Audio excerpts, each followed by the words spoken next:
Hey guys, it's Libby, and today I'll be telling you my top 10 coasters that I've ridden with the best airtime.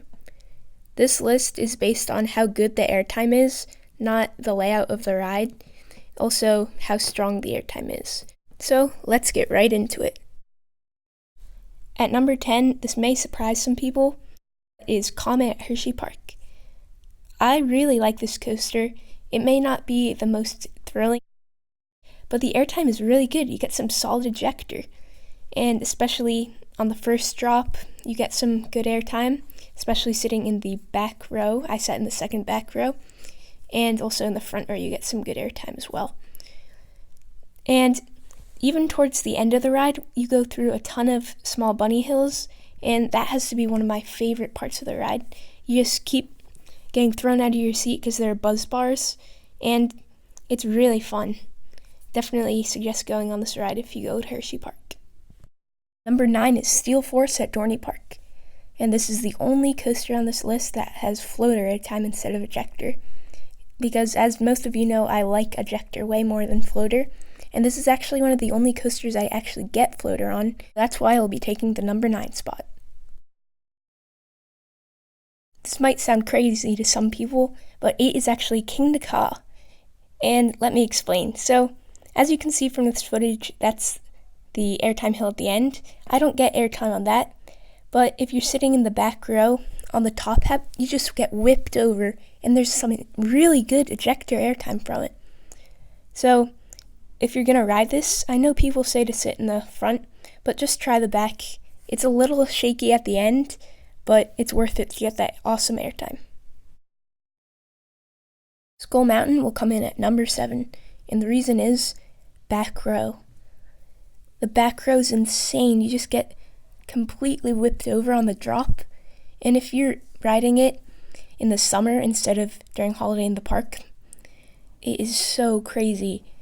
Front row is fine, but back is where it's at. You have to try Skull Mountain in the back. It's insane. Number 6 is Fahrenheit at Hershey Park. This coaster doesn't have that many moments of airtime, but when there is airtime, it's really good. The first moment is on the drop. Since it's a 97-degree drop, in the back row, you just get completely whipped over, and it's amazing.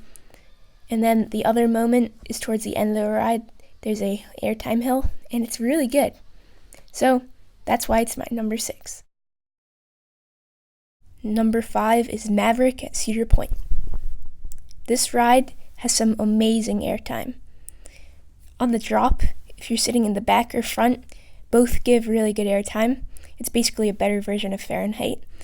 And also, this ride has a few other airtime hills, and it also has some elements that give airtime from flinging you from side to side. This ride is just so fun. At the end, it has a couple good airtime moments as well.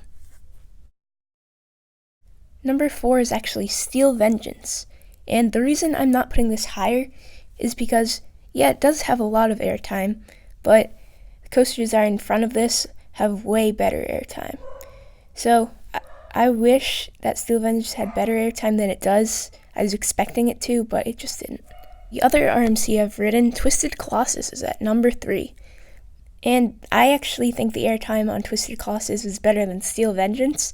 On the drop, you get whipped over. I sat in the back row, so maybe that's why. And the airtime is just so good on Twisted Colossus, better than Steel Vengeance. Number 2 is El Toro. A lot of people might have this as their number 1 on this list, but there's just another coaster that has better airtime than it.